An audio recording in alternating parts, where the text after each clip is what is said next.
All right, guys, so we're down here on the farm where the new house is gonna be, and we're gonna get a target out here and we're gonna shoot our third axis in.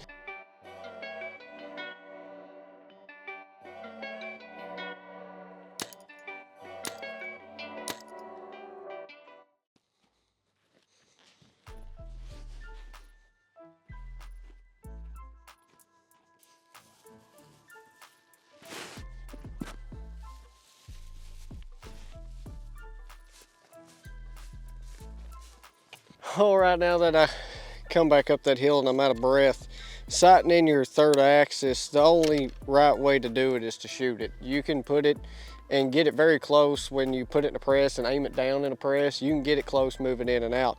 So what it is your first axis, set your sight to your bow this way. Your second axis sets level to your first axis this way, in the same way. Now your third axis sets your level in and out this way, because whenever you aim downhill, you are either turning the bow, torquing it this way or this way, downhill or uphill. So everything has to be perfect on your third axis if you're shooting most of our shots. I mean, all of my shots, I mean, bow hunting, when have you ever really had a flat shot?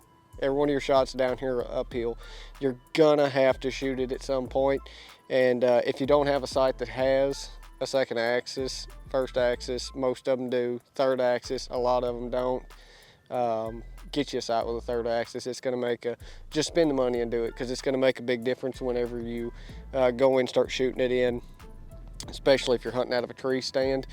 But we're gonna give a couple shots with this and see what it does and see if I'm actually hitting anything. Oh, a little stiff today.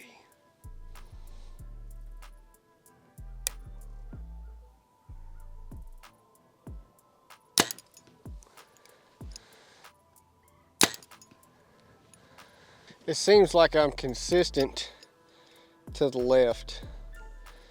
So we'll fire another one, see.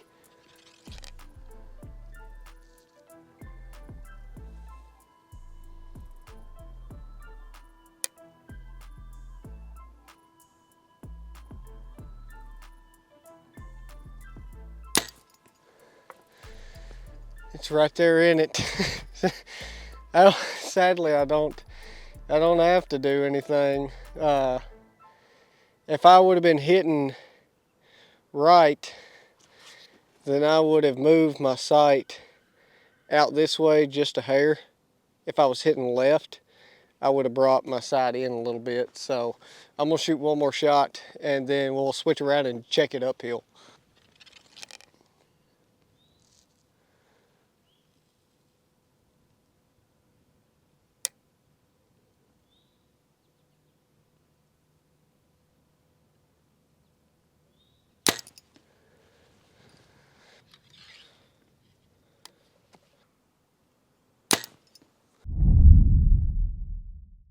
All right, now I'm downhill, and this is probably the hardest shot in archery, because everything's fighting against you when you're shooting uphill. It's harder to pull through a shot. It just everything. It's just harder, especially with the sidebar. So anybody that shoots a bunch now, they're going to end up shooting a sidebar. Almost everybody has a sidebar on their bow now.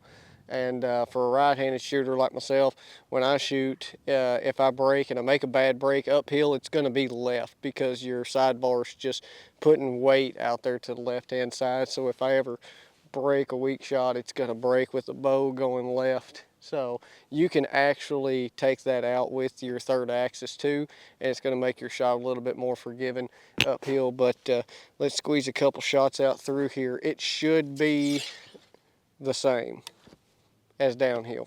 I got a weird stance. I kind of got to stand. There ain't no flat way to stand on this. I'm at the very bottom of this slope. Come on now, feetsies. Okay, I probably should range this before I shoot it. That'd be a good idea.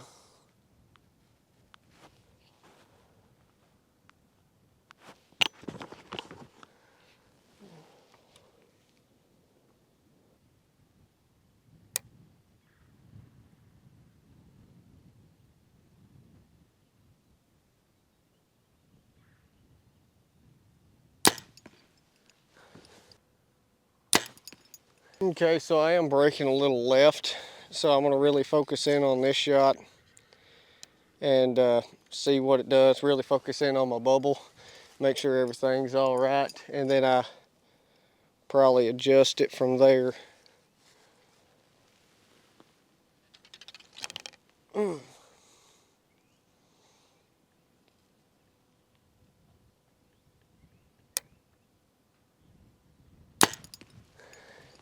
Yeah, we're breaking a little left. Okay, so what I can do, we're hitting left, so I'm gonna move it in a hair. Go down here and just move it just slightly left.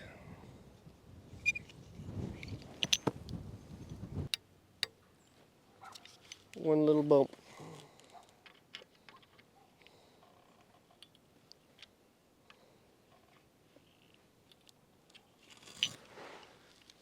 That should fix it.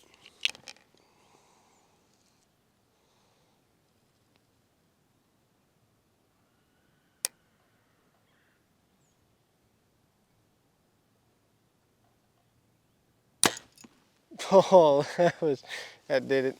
Got it right there in the dot. One thing to remember from this is that you don't have to shoot this at 30, 40 yards. You can do this at 20 yards. You can put a target down there. If you got a back deck, you can put your target down there at a steep deck and shoot it. Just wouldn't recommend shooting back up the deck at your house. But keep in mind that some of the shots, you know, if you don't group good, that's fine. If you get a baseball size group, as long as if they're consistently left or right, either way. And the big thing is when you shoot, you might think, well, that might be a half an inch at 30 yards. Well, a half inch to 30 yards could be, you know, a foot at 70. So if you're shooting 60 plus, I would definitely try to micro in that. So if you guys made it to the end of the video, you'll probably noticed the foundation behind me. So this is where all the new content and everything is going to be made at. I'm going to make everything here when we get the new house built. This is the new setup that we're going to have, so I'm pretty excited about it. But going into deer season, talking about the third axis and everything, if you don't have a sight that has a third axis, I'd highly recommend it. It makes life so much easier, makes you more confident, especially if you're shooting 40 yards and past that. It doesn't make that much of a difference at 30, but at 40 yards and past 40 yards, I mean, it's going to make a difference. So if you're shooting longer shots, I would get one. I appreciate you guys for watching the video. I appreciate all the new subscribers and everybody that is tuned in. If you're watching this and you're not subscribed, I'd appreciate a lot if you guys hit that subscribe and that like button. Helps me out, keeps me going, keeps me running. But if you don't, it ain't gonna hurt my feelings. I understand. I'll still be running without the subscribes. But this is going to be a big change for me. And I'm excited. I'm excited for what content we can make out here. I've debated whether I'm going to put a food plot in the back or not. So leave it in the comment section. A lot of y'all have been putting awesome comments and giving great advice in the comment section. I try to get to everybody, but leave comments. What do you think we should do? Should we put targets back here in the backyard? It's about half an acre for the back. So should we put targets out there or put a food plot and shoot a buck out of it? Let me know. Put it in the comments. If enough people comment food plot, we'll put a food plot in the back. See you guys.